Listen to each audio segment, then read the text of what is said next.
A Pizza the Size of the Sun. Selected Poems by Jack Prelutsky.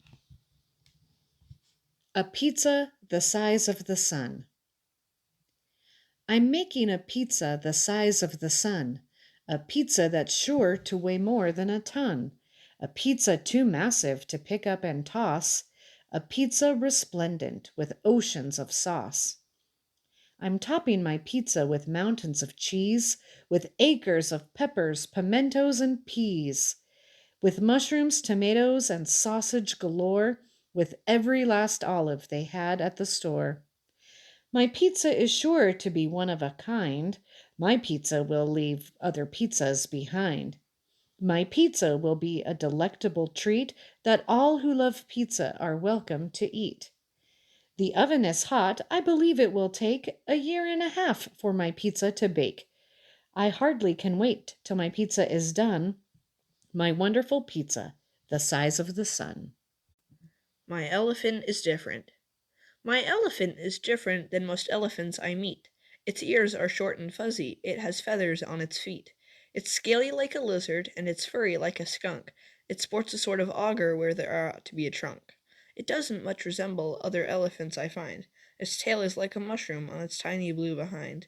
It cackles like a chicken, and it's 14 inches tall. At times I think my elephant's no elephant at all.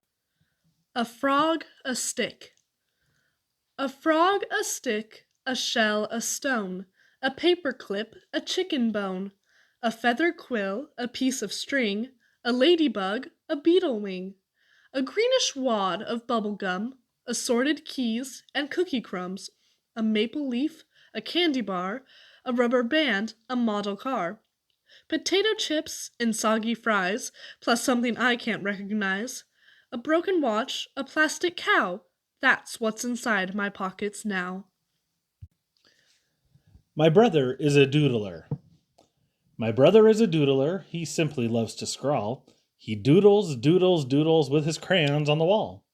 He doodles on the windows. He doodles on the door. Then doodles, doodles, doodles on the ceiling and the floor. All day he doodles, doodles. He doodles everywhere. If there's no place to doodle, he doodles in the air. He doodles, doodles, doodles on my pillow and my sheet, and sometimes even doodles on the bottoms of my feet.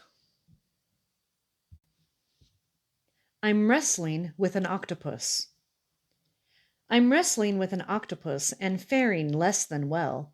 One peek at my predicament should be enough to tell. It held me in a hammerlock, then swept me off my feet. I'm getting the impression that I simply can't compete. I'd hoped that I could hold my own, but after just a while, I ascertained I couldn't match an octopus's style. It flipped me by a shoulder, it latched onto a hip.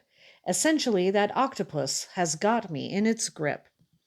I tried assorted arm locks, but invariably missed, and now I'm in a headlock, and it's clinging to my wrist. It's wound around my ankles, it's wrapped around my chest. When grappling with an octopus, I come out second best. I did a nutty somersault. I did a nutty somersault and landed with a thump. I struggled to my feet again, but tumbled on my rump. I tried to keep my balance, but invariably fell, and every time I toppled, I let out another yell. Backwards, forwards, even sideways, I fell every sort of way, as a growing crowd applauded my theatrical display. I flopped, I flipped, I skidded, I performed a barrel roll. My arms and legs kept flapping, they were out of my control. My feet shot out from under me the moment I arose. I took a flying header, nearly damaging my nose. So I suppose I'm qualified to offer this advice. When you try out your rollerblades, don't do it on the ice. I'm practically covered with needles and pins. I'm practically covered with needles and pins. A tea kettle's firmly affixed to my shins. My ankles are clanking with clippers and keys, and several spoons are attached to my knees. The fork on my forehead is making me frown. The bolts on my shoulders are weighing me down. A jingle bell's ringing right under my nose, and tacks add a finishing touch to my toes. A hook is adhering to each of my ears. My head is topped off by a mountain of gears. My waist is encircled by washers and wheels, and hinges are holding on fast to my heels. My back is embellished with ladles and chain, the saw on my stomach's becoming a pain. My neck is adorned with a stainless steel pen. I doubt that I'll swallow a magnet again. Hurry, Grandma, hurry. Hurry, Grandma, hurry. Grandma, look at me. I'm right side up, I'm upside down, I'm swinging from a tree. I'm jumping like a squirrel, I think that I can fly. Grandma, please don't worry. Grandma, please don't cry. Hurry, Grandma, hurry. See what I can do. I'm roller skating backwards across the avenue. Here's a luscious little bug. I think I'll take a bite. Grandma, stop your screaming. Everything's all right. Hurry, Grandma, hurry. Grandma, watch me, please.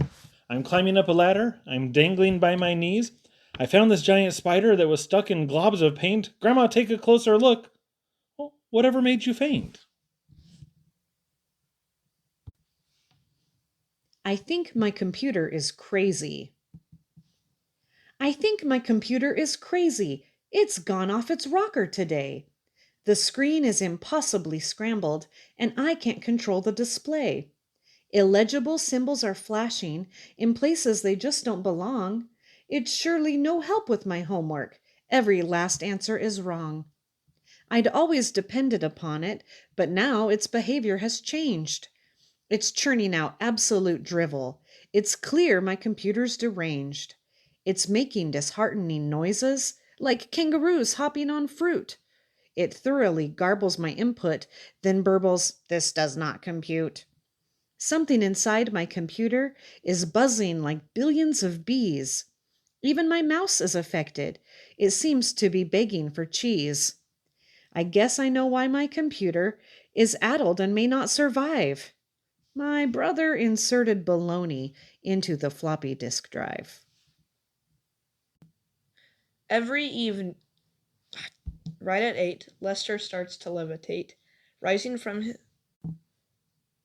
Lester. Every evening, right at 8, Lester starts to levitate. Rising from his easy chair, Lester hovers in the air. Lester doesn't show surprise at his unsupported rise, noting as the ceiling nears, it's been going on for years. Lester seems a trifle smug, 4 full feet above the rug, obviously pleased that he breaks the laws of gravity. Puffed with self-important pride, Lester says, "I'm mystified, but it's eminently clear I alone can dangle here." No one, Lester least of all, doesn't know why he doesn't fall. Still, one can't deny the fact that he stays aloft intact. After 2 full hours have passed, Lester whines, "I'm sinking fast." Every evening, right at 10, Lester settles down again. I'm happy as anyone ever could be. I'm happy as anyone ever could be. There's no one on earth half as happy as me. For I just found out at the doctor's today I'm really allergic to liver. Hooray! Oh, Mother, I am blue today. Oh, Mother, I am blue today. I don't know why or how. There's never been another child as blue as I am now. I see you're blue, my mother said, and this is what I think. If you would rather not be blue, don't bathe again in ink. Milk. I only had known it in cartons my parents picked up at the store. I recently saw where it comes from. I do not drink milk anymore. If. If a baseball breaks a window, does it cause the window pane? If it rains upon a lion, do the droplets water Maine? If you try to wring a lemon, can you hear the lemon peel? If you dream that you are fishing, is your dream of fishing real? If an ogre is unhappy, does it utter giant sighs? If you catch a booby snooping, are you sure the booby prize? If you bleach a bag of garbage, do you turn the garbage pale? If you tell a horse a story, could it be a ponytail? If you wish to paint a whistle, will you make the whistle blue? If you're stuck inside a chimney, do you suffer from the flu? If you sketch an escalator, did you practice drawing stairs? If you separate 2 rabbits, are you really splitting hairs? If you're filling in a donut, do you make the donut whole?